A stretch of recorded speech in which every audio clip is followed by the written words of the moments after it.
पता नहीं क्यों लोग इस कार को रुक रुक के देख रहे हैं, और कुछ लोग ऐसे भी मिले जो इसकी स्पोर्टीनेस को देख के जल पड़े।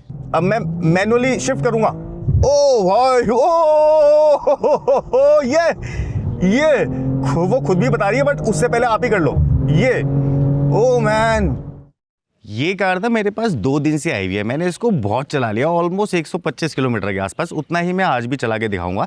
लेकिन ये दिखने में इतनी ज़्यादा स्लीक है, इतनी ज़्यादा स्पोर्टी लगती है, इतनी ज़्यादा फास्ट लगती है ना रोड पे, कि कोई भी कार इसके साथ चल रही होती है ना, उसका ड्राइवर थ्रॉटल जरूर देता है, हॉर्न जरूर बजाता है और मुझसे रेस करने की कोशिश ज़रूर करता है। एंड सबसे ज़्यादा कूलेस्ट पार्ट इस कार का वो ये बटन है। ये बटन है इसकी रूफ को बंद करने के लिए। बेसिकली कन्वर्टेबल है ना, तो ऊपर से इसकी छत बंद हो जाती है। 18 सेकंड्स के अंदर हो सकती है 50 की स्पीड पे। तो देखो मैं ये बटन यहाँ से प्रेस करता हूँ और अंदर से कैसा दिखता है वो देखेंगे। ये देखो, पहले तो ये जो विंडोज़ है ये नीचे जाती हैं, ऊपर से मैकेनिज़्म ऐसे खुलता है और ये आता है बिल्कुल ऊपर और ये हो जाती है क्लोज। यहाँ पे अपनी पावर आउटपुट और स्टांस की वजह से ये एक स्पोर्ट्स कार है, और ये है BMW M440i। अभी इंडिया में लॉन्च हुई है और मैं आपके लिए लेके आ गया इसका ये वीडियो। कुछ लोग इलेक्ट्रिक कन्वर्टेबल लेते हैं, कुछ लोग इलेक्ट्रिक स्पोर्ट्स कार लेते हैं। MG साइबरट्रक अगर प्लान बना रहे हो तो ये चीज़ ध्यान रख लेना कि उसमें कोई साउंड नहीं है। इन कार्स में साउंड होता है, बिकॉज इसके अंदर 6 सिलेंडर इंजन है। इसका साउंड सुनते हैं।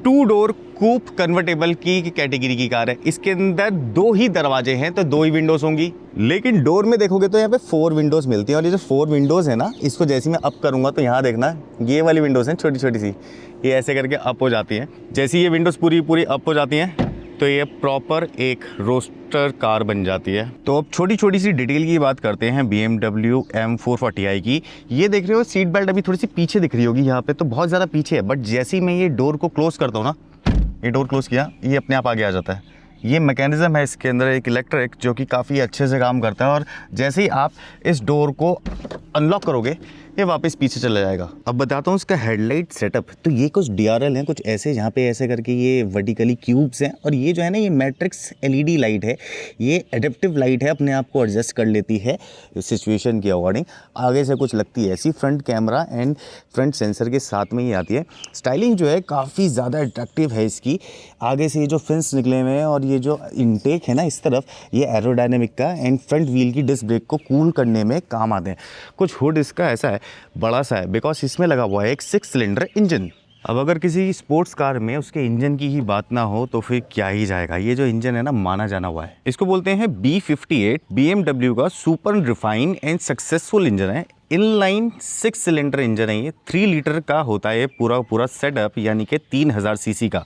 374 bhp एट 5500 RPM से देना स्टार्ट कर देता है ये। एंड 500 Nm ऑफ टॉर्क, क्योंकि टर्बो चार्जिंग है इसमें, और टर्बो चार्जिंग के बाद में भी ये कार अच्छी माइलेज देती है, बिकॉज ये है एक type of mild hybrid. 48 volts का इसके अंदर हाइब्रिड सिस्टम यूज हुआ है। और इसको कंपनी बोलती है अपने सेगमेंट में फास्टेस्ट, बिकॉज 0 to 100 ये चली जाती है 4.9 सेकेंड्स में। 250 kmph की टॉप स्पीड एंड 50-50 का वेट रेशो, यानी कि इंजन तो आ गया लेकिन पीछे से चैसी को मैनेज किया गया है। जितनी अट्रैक्टिव इसकी फ्रंट है ना, उतनी अट्रैक्टिव इसकी बैक है। तो बैक को ज़रा ध्यान से देखना, यहाँ पे ये ऐसे करके ना, ऐसे करके ये ऑन होते हैं, बहुत ही सही लिखा हुआ। और यहाँ पे ये बैजिंग भी है कि लाइट डैमेज, और अंदर काफ़ी सारी बैजिंग्स हैं, मतलब लाइट को भी इतनी ज़्यादा प्रॉपर बना रखा है, मतलब फाइबर ऑप्टिक्स की तरह ये लाइट अप हो रही है, लाइट पूरी बहुत ही क्लासी लगती है। अभी रात के भी सीन दिखा दूंगा, बिकॉज मैं इसको लेके जाने वाला हूँ एक ड्राइव पे, और कुछ ऐसी सी लगती है। पीछे से वेंट्स वगैरह, नीचे ये 2 यहाँ पे एग्जॉस्ट आ जाते हैं, ये डिफ्यूज़र, पीछे parking sensor, camera, towing hook, और कुछ M440i की बैजिंग यहाँ पे मिलती है। स्पोर्ट्स कार में इतना बड़ा तो बूट स्पेस भी है, जिसमें कि मैंने एक बैग ऐसे रखा हुआ है, ये अंदर भी जा सकता है पूरा का पूरा, और ऐसे ही एक ऐसे वर्टिकल बैग आ सकता है, 2 यहाँ पे आ सकते हैं, मतलब काफ़ी अच्छा खासा स्पेस है यहाँ पे। बट यहाँ पे पॉइंट ये आता है कि इसकी इस वाली की से ना, इसको अनलॉक तो कर सकते हो जाती है, लेकिन जब बंद करोगे तो आपको हाथ से ही करना पड़ेगा। वैसे स्टार्टिंग में मैं की दिखाना भूल गया गलती से, बट कुछ इस टाइप की इसकी की है, काफ़ी स्लिम ट्रिम ऐसे करके है और पतली मोटी नहीं है, काफ़ी पतली है, इस बार स्लिम की है ये वाली ना। और यहाँ से इसका ये बटन निकालोगे तो आप फिजिकली जो डोर्स हैं उनको ओपन कर सकते हो, इसको बंद कर सकते हो। यहाँ पे अनलॉक है, लॉक, बूट ओपनर एंड ये कस्टमाइजेबल बटन। अब यहाँ से देखना इस पूरी कार को कॉम्प्लीमेंट क्या चीज़ कर रही है, वो है इसके व्हील्स। 19 इंचेस का ये एलॉय व्हील सेटअप है। इसके अंदर जो डिस्क है वो वेंटिलेटेड है और बड़ा सा ये कैलिपर सिस्टम जिसको कि रेड कलर पेंट कर रखा है तो ज़्यादा अट्रैक्टिव लग रहा है। बट हाँ, ये बैजिंग आ जाती है और ये कुछ इस टाइप का ये डायमंड कट डिज़ाइन आ जाता है, उसकी वजह से काफ़ी ज़्यादा अट्रैक्टिवनेस बढ़ जाती है। बट इसमें मिशेलिन के pilot sports series 5 tyres use कर रखे हैं, जिसका कि 225 है इसका साइज़ एंड 40 की इसकी प्रोफाइल है। मतलब लो प्रोफाइल टायर है तो आपको संभल के चलना पड़ेगा।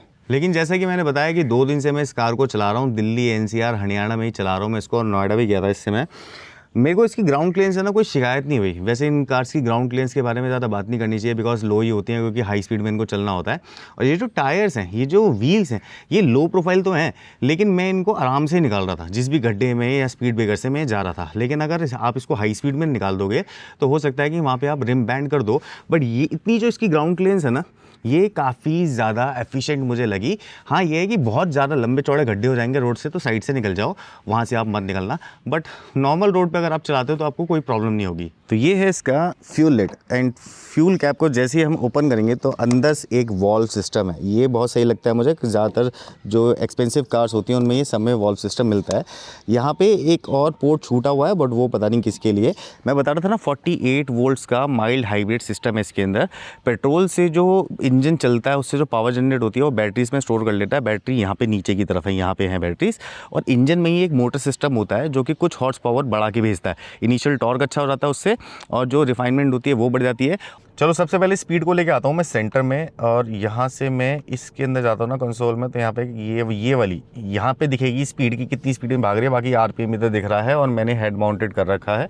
और यहाँ पे कर लेते हैं अपना ड्राइव से रिलेटेड डेटा जो भी आएगा, लाइव व्हीकल पे ले लेते हैं इसको, ठीक है। इको मोड पे अब इसमें 3 मोड हैं, ये इको प्रो, इको इंडिविजुअल और कॉन्फ़िगर कर सकते हो। बट इको मोड पे अगर आप इसको चलाते हो तो ड्राइव एंड इको मोड पे बहुत ज़्यादा लाइट हो जाती है, बहुत लीनियर है इसका पिकअप। एंड इको में ना आपको एक फील आएगा कि यार इतनी ज़्यादा अच्छी, जिसमें 374 bhp का पावर है और वो भी दे देती है ऑलमोस्ट 5000 के आरपीएम के आसपास, और उसके बाद में भी 500 Nm ऑफ टॉर्क। कितना लीनियर थ्रॉटल पे फील आता है। एंड यहाँ पे आपके पास जो सस्पेंशन होगी ना, सॉफ्ट वाली सस्पेंशन है, बिकॉज एक्टिव सस्पेंशन है इसमें BMW का। तो जैसे ही मैं इस पर टर्न लूँगा तो यहाँ पे आपको फील हो जाएगा कि सॉफ्ट है सस्पेंशन। बट इसके इको मोड पे भी अगर आप थ्रॉटल तेज़ देते हो, इन केस अगर ओवरटेक करना है, थ्रॉटल आपने दिया तो ये इस पर भी भागना शुरू कर देती है, देखो।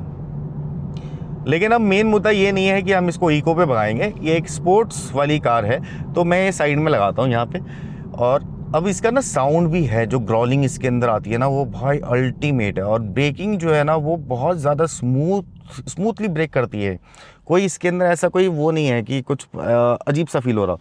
मैं यहाँ पे इसको लगाता हूँ स्पोर्ट्स पे, स्पोर्ट एंड यहाँ ये आ गई है स्पोर्ट्स पे। अब साउंड भी इनहेंस हो जाएगा और सारी चीज़ें बढ़िया सी दिखेंगी। यहाँ पे भगा के देखते हैं कि इस रोड की जो लिमिट है वो है 120 kmph की। मैं इसको 0 to 100 करूँगा, यहाँ पे देखना, और 110 तक भी जा सकती है। 3, 2, 1 गो। ओ हो भाई, ओए होए क्या पुल है इसका, ओ मैन। ओके, हम तो बहुत जल्दी आ गए 130 पे, 137 पे। अच्छा, लो प्रोफाइल टायर्स हैं तो उसमें ना बहुत संभाल के चलाना होता है। तो मैं ऐसी ही रोड पे आया हूँ जहाँ पे कि कोई गड्ढा वड्ढा आपको मिलेगा नहीं। बट यार क्या मतलब क्या भागती है। 4.9 सेकेंड कंपनी ने जो दिए हैं उसके आसपास हम निकाल सकते हैं, बट हम अलग अलग तरीके से निकालेंगे, बिकॉज हम बात कर रहे हैं एक M4 की 440i। तो ये किस तरीके से चलेगी, कैसे चलेगी, वो भी सारी की सारी चीज़ देखनी है। बट हाँ, इसके अंदर जो स्टीयरिंग असिस्ट है ना, ये बहुत अच्छे से काम करता है। देखो, मैंने स्टीयरिंग असिस्ट डाला नहीं है, अपने आप ही एक्टिवेट हो जाता है और मैंने कुछ नहीं किया है। कार आपकी लेन के बीच में चलेगी, साइड करूँ उसको, देखो अब अपने आप आ जाएगी ये लेन में। ये देखो लेन में अपना, इन केस अगर आपका ध्यान नहीं है, कार अपने आप को लेन में खुद ब खुद करती रहेगी, आपको कुछ करने की जरूरत नहीं है। ओके, स्पोर्ट्स में देख लिया है हमने, इको में देख लिया है, कंफर्ट, ये कंफर्ट है, कंफर्ट में लगाई। तो यहाँ पे कंफर्ट में ना कुछ ऐसा कॉन्फ़िगरेशन, ये बैलेंस सेटिंग्स के साथ में आएगी।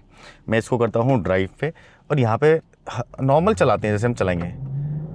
तो यहाँ पे ना इंजन जो वो है ग्रॉलिंग, वो आएगी आपको, एग्जॉस्ट नोट से आएगी हल्की हल्की। इंजन वाइन है इसके अंदर, यहाँ पे है कैबिन में, लेकिन बहुत ज़्यादा नहीं।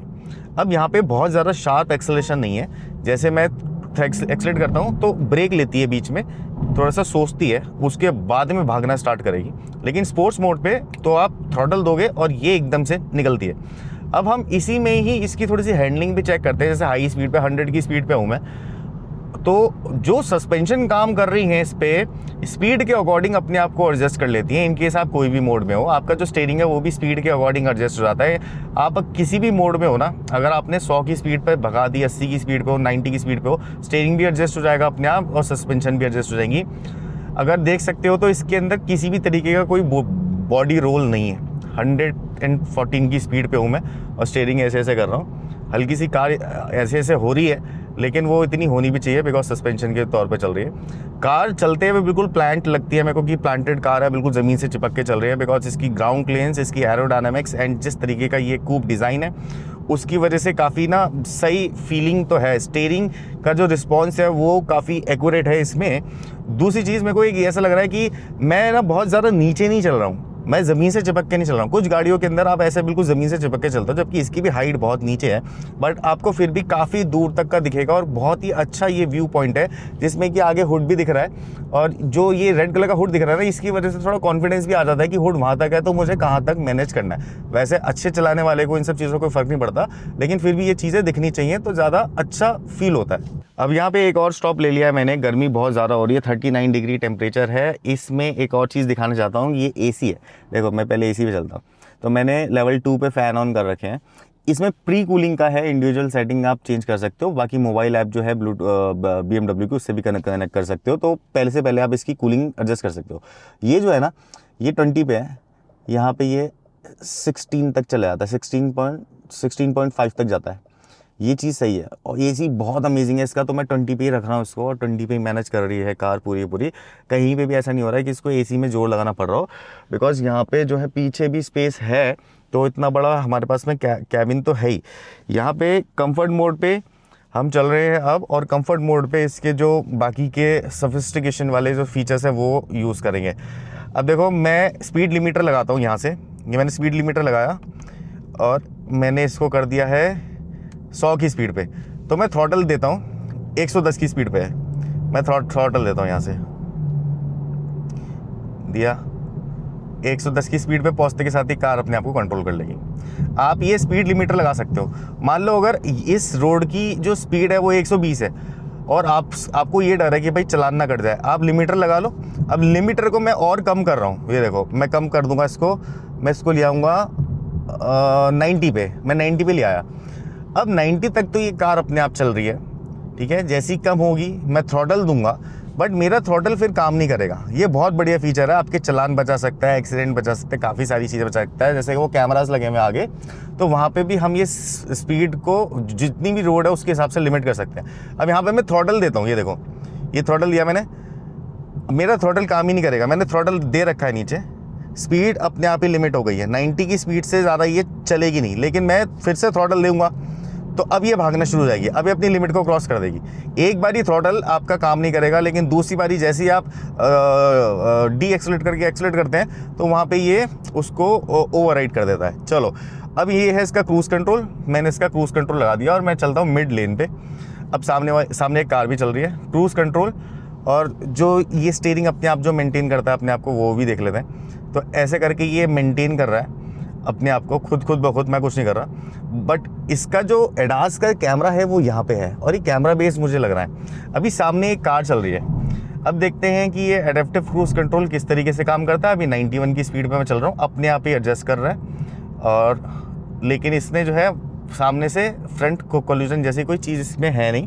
तो यहाँ पे सिर्फ आपको ये मिलता है क्रूज़ कंट्रोल, जिसको आप रिज्यूम कर सकते हो, कैंसिल कर सकते हो। यहाँ पे और भी कुछ नहीं है।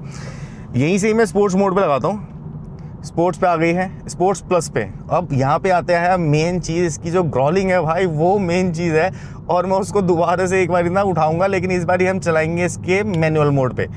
तो गाइज मैं इसके ये स्पोर्ट्स मोड पे जाके ये जैसी पैडल शिफ्टर दबाऊंगा तो यहाँ पे ये M1 पे आ जाएगी। M1 ready. अब मैं मैनुअली शिफ्ट करूंगा। ओ भाई ओ ये वो खुद भी बता रही है, बट उससे पहले आप ही कर लो ये। ओ मैन 150 की स्पीड पे तो मैनुअल पे ऐसे ही आ गया मैं। मतलब क्या सोच सकता है कोई इंसान कि कितना सही चल रही है ना ये। इस कार की बॉडी के अकॉर्डिंग, पावर टू वेट के अकॉर्डिंग ना, ये 500 Nm ऑफ टॉर्क जब जनरेट करती है ना, तो यार ये कार को थ्रो कर देती है एकदम से। बहुत तेज़ निकल रही है, बहुत शार्प कार है और बहुत ही ज़्यादा आई कैची तो है। BMW है M440i। अब जो है भाई, अगर प्लान बन रहा है ना इसका, तो कार अगर स्पोर्ट्स कार लेनी है ना तो ऐसी ही कार लो जिसके अंदर ये सारी चीज़ें भी हों। लॉन्च कंट्रोल जैसी चीज़ें इलेक्ट्रिक कार्स के अंदर आ जाती हैं, लेकिन साउंड नहीं मिलता। अब वो साउंड नहीं मिलता, उसके लिए लोग स्पीकर लगवाते हैं। ऐसी चीज़ें जो है ना, ये एक्चुअल आपको लाइव फील करवाते हैं कि हाँ भाई आप जिंदा कोई एक पर्सनैलिटी हो, कि आप एक चीज़ ड्राइव कर रहे हो जिसके अंदर इंजन है। ये और ये देखो कि स्टीयरिंग कितना सही है, सेंटर में ही है स्टीयरिंग, और बहुत सही तरीके से कार अपने आप को मैनेज कर रही है। तो यार ये है एक M4 का ना, कि कैसा मेरे को लगा, और सस्पेंशन के पॉइंट ऑफ व्यू से और मेरे को इसकी ड्राइविंग कैपेबिलिटी के पॉइंट ऑफ व्यू से कार एक नंबर लगी है। मज़ा आ गया। अभी कहीं रुकता हूँ और फिर बताता हूँ कि क्या चीज़ इसके अंदर और इम्प्रूव होनी चाहिए थी। ये जितनी एग्रेसिव है ना हाईवेज़ पे, उतनी ज़्यादा निम्बल है ऐसे वाले रास्तों पे जब हम चल रहे हैं। अभी मैं NCR में हूँ, दिल्ली में ही हूँ मैं, तो मतलब बहुत लीनियर है, टॉर्क बहुत ही ज़्यादा लीनियर है। इन केस अगर आपने इसको इको प्लस पे लगा रखा है या फिर अपने कंफर्ट मोड पे लगा रखा है, तो मैं कंफर्ट मोड पे भी चला रहा हूँ। सीरियसली इसकी ब्रेकिंग और इसकी जो हैंडलिंग है वो एक आम कार जैसी हो जाती है, और जैसे ही आप इसको स्पोर्ट्स में डालेंगे ना, ये एक बीस्ट बन जाएगा। और मतलब कार दिखने में भी 20 बन जाती है, बिकॉज वो रेड हो जाता है सारा का सारा, और थ्रॉटल साउंड आ रहा होता है, एग्जॉस्ट नोट्स आ रहे होते हैं, अंदर इंजन की वाइन आ रही होती है, रमलिंग आ रही होती है। बट सिटी के पॉइंट ऑफ व्यू से, क्योंकि आप हमेशा तो इसको स्पोर्ट्स मोड पे डाल के चलाओगे नहीं, सिटी के पॉइंट ऑफ व्यू से इसका जो माइल्ड हाइब्रिड सिस्टम है वो बहुत अच्छा काम करता है। उसमें वो क्या करेगा कि इनिशियल टॉर्क भी देगा आपको, जहाँ पे चाहिए वहाँ पे इंजन कम काम करेगा, बीच बीच में वो टॉर्क भी देगा। जहाँ पे रेड लाइट हो जाएगी वहाँ पे आप रुक जाओगे, वहाँ पे इसके इलेक्ट्रॉनिक्स सारे के सारा अपने आप ऑन हो जाएगा, मतलब वो इंजन ऑफ हो जाता है, जैसा कि हाइब्रिड सिस्टम के साथ में होता है। ऑटो ऑन ऑफ फीचर भी है इसके अंदर। लेकिन एक चीज़ ना मुझे बहुत ही सही लगी इसमें, जब ये आम कार की तरह चलानी हो ना आपको, तो ये बिल्कुल एक नॉर्मल सी एक कार बन जाएगी। बस एक BMW का लोगो यहाँ पे लगा हुआ है, आप सोचो कि एक आम सी कार है। आपने स्पोर्ट्स का बटन दबाया और ये बीस्ट बन जाती है। तो सिटी पॉइंट ऑफ व्यू से, अगर आपको डेली ड्राइव के पॉइंट ऑफ व्यू से भी चाहिए, तो बहुत ही ज़्यादा एक्यूरेसी के साथ में ये कार है। इसका स्टीयरिंग रिस्पॉन्स ना बहुत स्मूथ हो जाता है। अभी देखो मैं जैसे मैं ब्रेकिंग कर रहा हूँ, जैसे मैं थ्रॉटल दूंगा यहाँ पे, तो ये बहुत ज़्यादा स्मूथली काम करेगा, जैसे एक नॉर्मल एक कार का काम करती है। वो स्पोर्ट्स वाली इसके अंदर चार्म अब यहाँ पे ख़त्म हो जाता है। सस्पेंशन सॉफ्ट हो जाती है, स्टीयरिंग सॉफ्ट हो जाता है, ब्रेक सॉफ्ट हो जाती है, और कार का जो साउंड होता है वो बहुत ज़्यादा लो हो जाता है। ये चीज़ एक एडवांटेज है कि आपको अगर डेली ड्राइवर बनानी है और कभी वीकेंड्स पे निकलना है, कभी कभार निकलना है स्पोर्ट्स मोड पे, तो वहाँ पे आप ये डुअल पर्सनैलिटी वाली कार्स को ले सकते हैं। अब मैं सबसे अच्छी बात बता दूँ कि इसके अंदर मुझे ना बहुत बढ़िया चीज़ क्या लगी, ये है 8 स्पीड ट्रांसमिशन, स्टेपट्रॉनिक बोलते हैं इसको। तो ये जो है ना पेटेंटेड चीज़ है, ये बहुत सही तरीके से मैनेज हो रहा है। गेयर शिफ्ट भी हो जाती है कुछ ही मिली सेकेंड्स के अंदर, पता नहीं चलता। दूसरी चीज़ इसकी ब्रेक, M स्पोर्ट्स ब्रेक, वाह बहुत बढ़िया। स्टीयरिंग, ये वेरिएबल स्टीयरिंग है, अपने आप को खुद ब खुद एडजस्ट कर लेता है, इलेक्ट्रिक है। बट हाँ, यहाँ से इसको ऐसे करके मैनेज नहीं कर सकते, यहाँ से जो है ना ऐसे करके टेलीस्कोपिक जा सकता है, बट ऐसे ये मैनुअली करना पड़ेगा। तो ये चीज़ है इसमें। ये जो पैडल शिफ्टर्स लगे हुए हैं इलेक्ट्रॉनिकली कंट्रोल्ड हैं, सॉफ्टवेयर बेस्ड चलता है, और बहुत ही क्विक इनका रिस्पांस है। बट सबसे बढ़िया चीज़ है इसकी ब्रेक्स, M स्पोर्ट्स ब्रेक्स बहुत ही लीनियर है और बहुत ही ज़्यादा एक्यूरेट है। लेकिन एक चीज़ इसके अंदर मेरे को लगता है कि फीडबैक पॉइंट ऑफ व्यू से मेरे को बोलना चाहिए कि उसको सुधारो, बिकॉज इतनी फास्ट फॉरवर्ड कार है ये, इतनी ज़्यादा एक्सपेंसिव लुकिंग, इतनी ज़्यादा अमेजिंग, इतनी ज़्यादा तेज़। इसकी जो लाइट्स है ना, वो रात को आपको नहीं, कॉन्फिडेंस लेवल नहीं क्रिएट कर पाएंगे आप में। आपको ऐसा लगेगा ओ नीचे पत्थर है, ये है, कुछ दिखता नहीं है इसकी लाइट्स में। तो लाइट्स इंप्रूव करना, रात में इसकी थोड़ी सी और ज़्यादा तेज़ कर देना बहुत ज़्यादा अच्छा रहेगा, लोग इसको रात में भी ड्राइव कर पाएंगे। वरना जो पुराने ज़माने की बॉर्डर मूवी थी उसके अंदर वो बोलता है ना जैकी श्रॉफ की हट्टल जहाज़ हैं हमारे, सिर्फ दिन में उड़ते हैं रात को नहीं उड़ पाएंगे, तो वो वाला सीन हो जाएगा। लेकिन ओवरऑल देखा जाए तो सिर्फ हेडलाइट्स को अपग्रेड करने की ज़रूरत है, बाकी ओवरऑल कार एक नंबर है। अगर आप लोग प्लान कर रहे हो कुछ इस टाइप की स्पोर्ट्स कार का, तो यार आपको वेरी वेरी कॉन्ग्रेचुलेशन, आप लोग एक अच्छा प्रोडक्ट लेने की प्लानिंग कर रहे हैं। नेक्स्ट वीडियो के लिए प्लीज़ सब्सक्राइब कर लेना। Bye bye.